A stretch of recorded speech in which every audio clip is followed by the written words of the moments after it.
Hello, everybody, and thank you for tuning in to the Liberty Report. With me today is Daniel McAdams. It's good to see you, Daniel. Good morning, Dr. Paul. Very good. We're going to do a program today a little bit different than before. We've asked our viewers to send in some questions, and I understand you did get a few questions, and we'll try to do as many as we can. But if you want to, go ahead and ask me a few questions, see what I can do with them. Put you in the hot seat. Yeah. You know, it was really neat this time because we love to interact with the audience. I like to read people's comments and questions after the show, and it feels like people are a part of the show. It feels great. So when I put out the hashtag for people to ask questions of you, the response was tremendous. I mean, there were so many questions, and we just finished weeding down a huge list of great questions. So I'm really excited about it. I think it's going to be a lot of fun.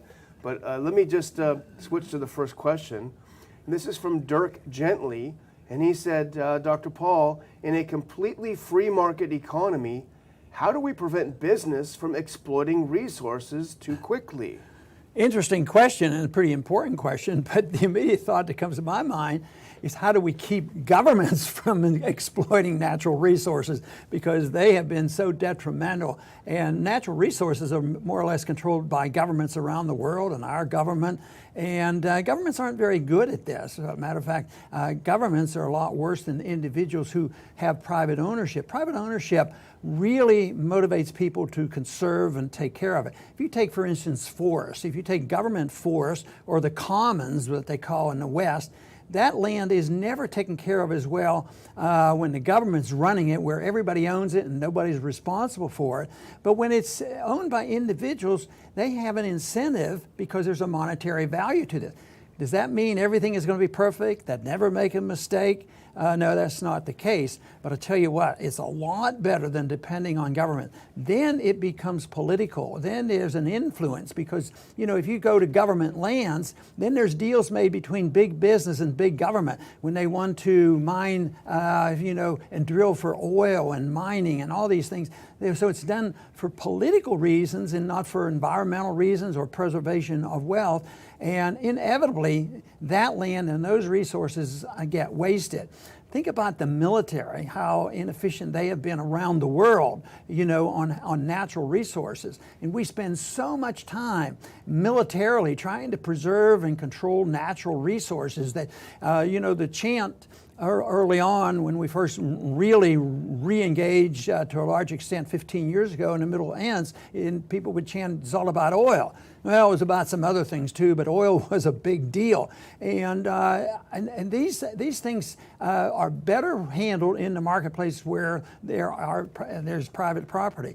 If there's a shortage, what you have to have is a free pricing mechanism, because if you have government doing it and they, say in a country like Venezuela or Mexico and all, they just get into trouble because it's a natural resource that belongs to the people and the government will manage it. Well, politically, you can't let the market say, well, the price of oil has to go up and everybody gets it for free, and then they end up in destitute. They're being destitute, and Venezuela is an example of a collective ownership. So, yes, I think it is a very important question. Each individual natural resource might have to be discussed differently, but the general thrust is that if it's run by private individuals, there's a profit motive, and people are responsible and they're liable. They have no license to pollute or damage other people's property in the process. So often when governments and big business collude together, you have problems. I was raised in a city which was terribly polluted, in the 1940s and the 1950s in Pittsburgh. And it was a collusion between big business and government. The rivers were polluted, so the natural resources and the natural environment were severely damaged. But a property rights issue can solve most of these questions in voluntarism and pricing mechanism. Those are the important things. If you observe, believe me, it'll be a much better effort to conserve and protect our natural resources than it would be when you turn it over to the politicians and big business. All right, let's look for question number 2. And that's coming from Janata King. He says, Dr. Paul, it seems as if you and Bernie Sanders, have a lot in common that can benefit our democracy. Why not work together to find a balance? Well, that's an interesting question. I get it quite a few times, and people know that I know Bernie and that we have worked together. But it's not that we agree on a lot of things, but we do agree on some things. And we used to kid about it because we'd have press conference back in Washington dealing with denying big business some bonuses and some subsidies. And I remember the media asking us one time, how do you two guys work together? And I said, well, yes, we have different philosophies, but we both oppose fascism and corporatism. And on those things, we should work together. So often when people talk about bipartisanship, they talk about people sacrificing some of their beliefs on each side, left and right, and they come together. I call them moderates, and they don't believe anything. They've given up some of their belief. When Bernie and I worked together, we maintained our beliefs. He had his beliefs about socialism, and yet we just ignored that part to work together. I think it's pretty important because it's not going to be magic and immediately in the near future that everybody's going to become a Sanders socialist, nor are they going to become a libertarian like myself. So get together and build coalitions. I did that also with other members of the Congress. Dennis Kucinich was a good progressive that I worked together. But not only on some of the anti-corporate interests, anti-war issues, we can work with them, and on civil liberties, we can work together. So we do have agreements. Bernie and I have agreements, but they're, on a scheme of things, there's not very much because a true libertarian is skeptical of pure democracy because we fear the dictatorship of the majority where they can vote and take away the rights of the minority, and you can get a majority vote by a coalition of special interests. And I think that's so much what happens today. And socialism implies government ownership and control, where the free market emphasizes free markets and voluntarism. So we don't want to go to the point, but for working with people, I still think it's important to say that this is where you stand, I respect you, this is where I stand, but this is where we agree, and we both each, on a playing field to go out and try to influence people intellectually, because I do believe the ideas are what really counts and not, just the political structure in Washington, because what he is saying is reflecting an intellectual viewpoint, just as I reflect an intellectual viewpoint, and that, of course, lends itself more to a coalition and compromising, some of the political action. At the same time, if you're in political power making and you don't have firm convictions, that's when you fight and fume over the political power and the partisanship, and that is very negative. But I think it's an interesting question, and I think we need more people working together, recognizing our belief and being respectful to each other. All right, now let's shoot for number 3, 3 out of 4. This is from Adam Emro, and he says, is there anything that can be done in Washington to reverse the direction we've been heading in? If so, then what? Well, I don't want to dampen anybody's enthusiasm, but Washington is a mess. Did anybody ever notice? Washington doesn't reflect the people, and everybody's starting to notice. So once again, we have factions. We have factions that say we need more government, and others say that we need more management of trade and all these kind of things.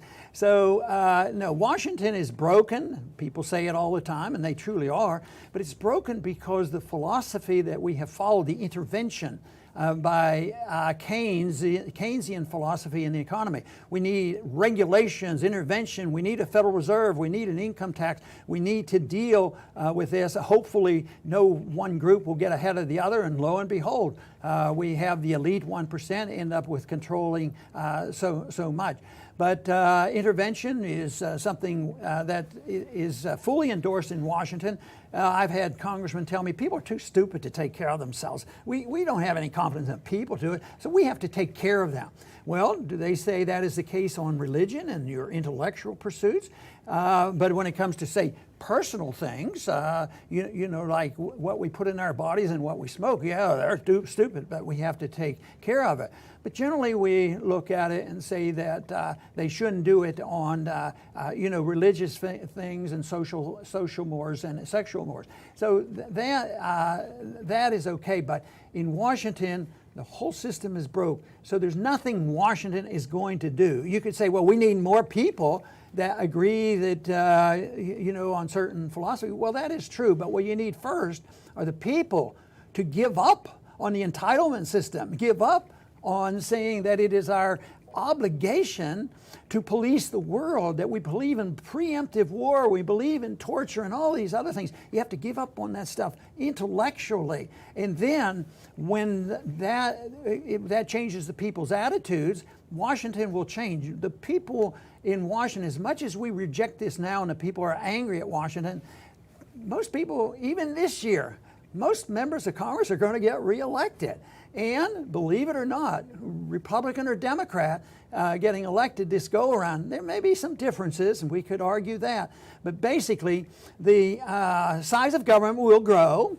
The power of the executive branch, which is a real negative for me, that is going to continue to grow. We're not going to give up on policing the world, and we're not going to give up on regulating people's personal lives, and especially we're not going to give up on allowing people to spend the fruits of their labor even if they waste them. We don't have that much confidence, and of course in a free society that would be different. If you want Washington to change, you have to change the people's attitudes and get them more respectful of what a free society is all about and why individual liberty is the issue, where individuals cannot commit aggression against anybody else, and accepting the notion that the non-aggression principle applied to the government. That's when Washington will change. So it's an intellectual, ideological fight that we have to pursue.